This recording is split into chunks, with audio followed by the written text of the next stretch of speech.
tuned to Kennett Cablevision. Thank you for watching. It's time for talk.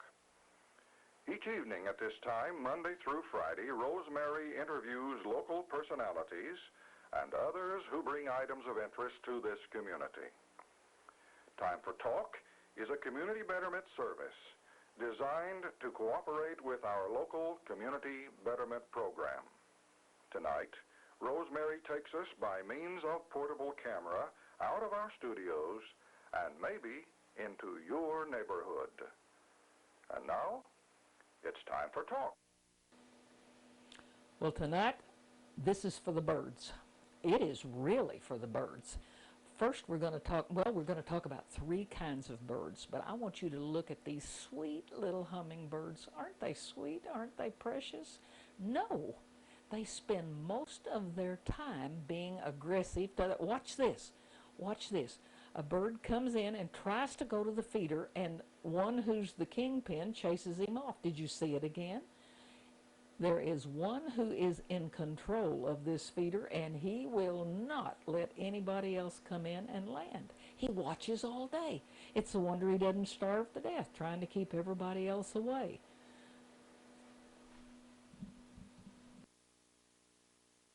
Okay, now, in order to get some real close-up, duct tape and taped it up there, and he comes out and puts it on the hummingbird feeder.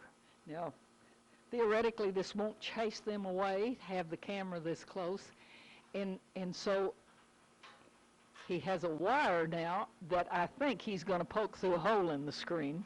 I don't advise the hole in the screen to have the wire through, but anyway, and we're going to have the picture inside so we can watch. We'll show you what we get. 2, 1.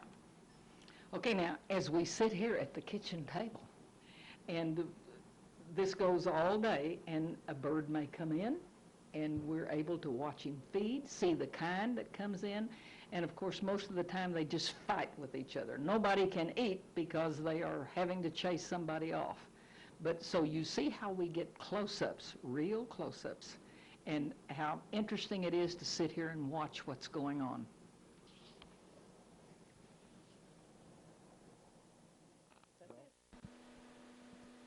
Now, as we would sit at the kitchen table and watch these birds come in, it was remarkable. We pulled out all the books we could find so we could check some statistics. And for instance, we learned that the wing beat is 40 to 80 times a second. 40 to 80 a second. The heartbeat is 250 times a minute. So no wonder they're such active little creatures. Now, we also learned that there are more than 300 species of hummingbirds. But in this southeast Missouri area, if you see more than 10, you will be lucky. And in the fall of the year, there are migrating species that fly together, and you may see, as I said, 10 different kinds. You would be very lucky if you could see 10. The remarkable thing about having out a feeder is it's a great help to these birds. They must eat a daily ration of nectar greater than their own body weight. Now, they also fill this in with mosquitoes or aphids. You think that that beak is a hollow tube. Now, at least I thought that beak was a hollow tube, but that's not true. That beak can open and close. It can reach down in flowers that bees do not go down into. Listen, I have read that there are even mites that can live in that beak, and they race up and down. As the bird puts its bill into the flower, the mites go in, drink the nectar, and then catch the next bird out. Now, look at this. You would not know that a hummingbird's tongue comes out and flicks back and forth like this. But watch this bird. See that tongue? See it flip back and forth? Isn't that incredible? And without sitting at the kitchen table with the camera up close and on slow speed, you could not catch this tongue flicking like this.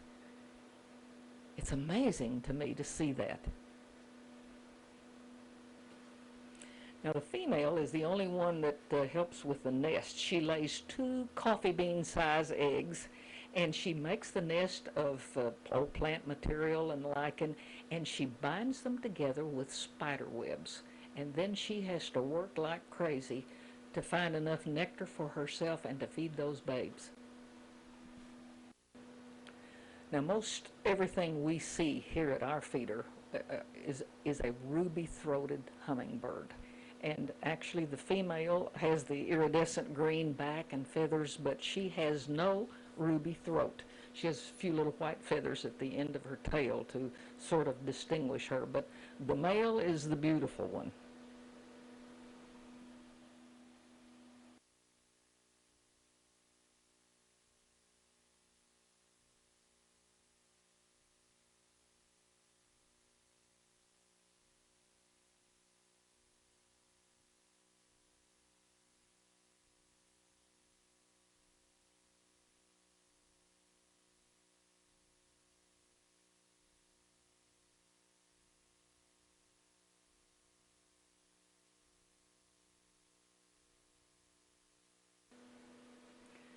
Now, we watch hummingbirds all summer, and we learn a lot, and we never cease to be amazed. Uh, and you can make your own hummingbird nectar. You just take 1 part sugar and 4 parts, 1/4 of a cup of sugar and a cup of water, and they are tickled to death. But now it's late September, and the activity is winding down. But let me tell you what happened. Do you remember late September we had rain? I mean, we had more than 2 inches of rain. And it rained in the feeder and diluted the nectar. We didn't realize it until we had a hummingbird just come and just sit. And he sat, and he sat, and he sat. And we said, what's going on? He'd just sort of stare up at the bottle for minutes on end, which was totally unlike any activity that had gone on all summer. So we took the feeder down to look, and sure enough, we could determine that it had rained in and diluted it, and he was really feeling cheated.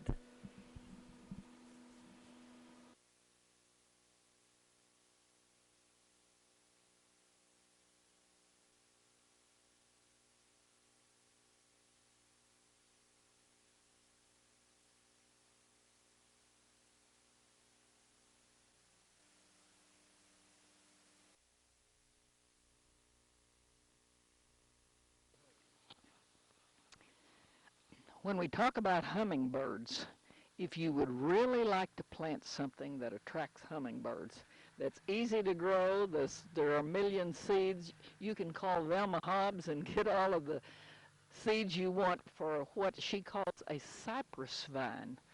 And this is several cypress vines, and I'm telling you, we used to have, we thought it would be nice to put an arch over our walkway to the garden, and I tell you, it got so heavy and so thick, we had to take a wire, and then we just had to abandon the arch. Now, this, as I said, is a lot of different plants, and Russ would come out every morning, and as they would grow in the spring, he would twine them over and keep them going, and you see how it's gone. It would actually cover the barn without any effort if you wanted it to do that. To me, it's a beautiful vine, and you see it looks like the leaf of a cypress tree. So I guess why they call it cypress vine. But look at the beautiful little blooms, and I tell you, a hummingbird cannot resist these blooms. So if you want to plant something to attract hummingbirds, it's nice to have a feeder out also, but just plant some of these cypress vines. Just call me. I'll have plenty of seed, but call Velma Hobbs. She supplied me.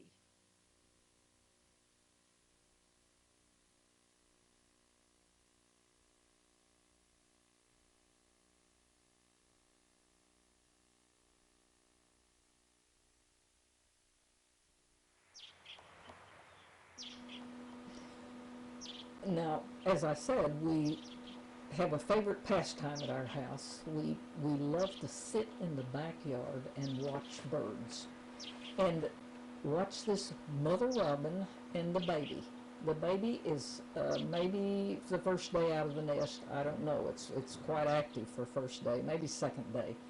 But it's following the mother, and she is attempting to teach the baby how to dig in the grass, how to find something. But the baby isn't really interested in doing that. It's just following along and squeaking and saying, "Mama, feed me." You know, you can just almost hear the sound.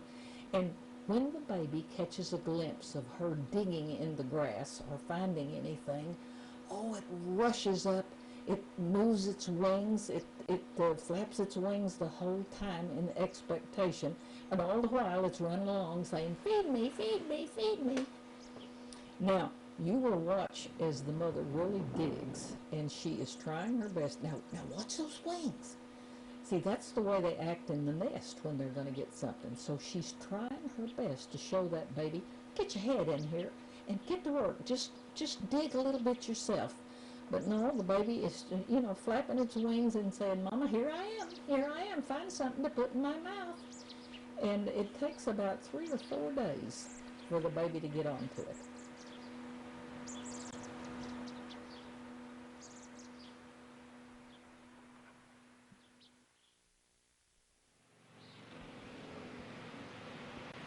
Now, I told you we have 3 things to show you. We want to show you barn swallows. Now, barn swallows come every year to our house. They build a nest out of mud and grass, and yes, it's kind of messy, but let me tell you, it's worth every minute to just watch the activity. You can put a mirror up on the pole and look in the nest, and you can see the little eggs that are in there, and then you can watch them as they hatch and begin to get feathers, and it's just great activity to do. And both parents help with this nest. It's not like the hummingbird. Both parents help feed. Both parents, I think, take turns on the nest. If we are correct, did you see that one bird remove the feces in a sort of a pill form? But watch those little ones stretch their neck up when they do hear the sound of the mama or the daddy coming in. But there is a remarkable thing here that we have never seen before that I want you to catch. The mother bird is going to come in with a sort of a wasp or a bee, and she pokes it in one of it's this one. She pokes it in that baby's mouth, and and the baby, it's too big, or else it's stinging. I don't know what it's doing, but now here's one turning around, and they at least have sense enough to potty outside the nest, but they usually carry a lot of this away. You may have to clean up under this nest every day, but that isn't going to hurt for the lesson you learn. Now watch this. She gives the baby a big wasp or a bug of some sort, and he can't swallow it, and he strains around and and the wasp is going to crawl out of the baby's throat. Now watch. Watch. This is worth seeing. Well, not that. Okay, let's on to the feeding. All right. All right, and they're all straining to see. Okay, she's poked a bug down this bird's throat, and he can't get rid of it. And what's this? Can you see it? Can you see it crawl out of his mouth and crawl down the side of the nest? It's a pretty good sized bug. He said, "Boy, I'm glad to see that go." We enjoy birds at our house. Whatever kind you have, you are extremely lucky. Count yourself lucky if you can watch a nest full of birds being raised.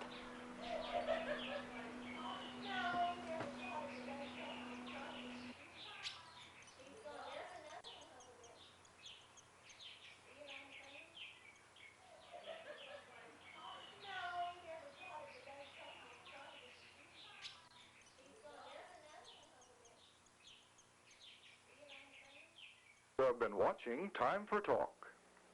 Time for Talk is a community betterment service designed to cooperate with our local community betterment program. Each evening, Monday through Friday at this time, Rosemary interviews local personalities and others who bring items of interest to this community. If you are aware of items of interest, please let us know for possible airing on this program.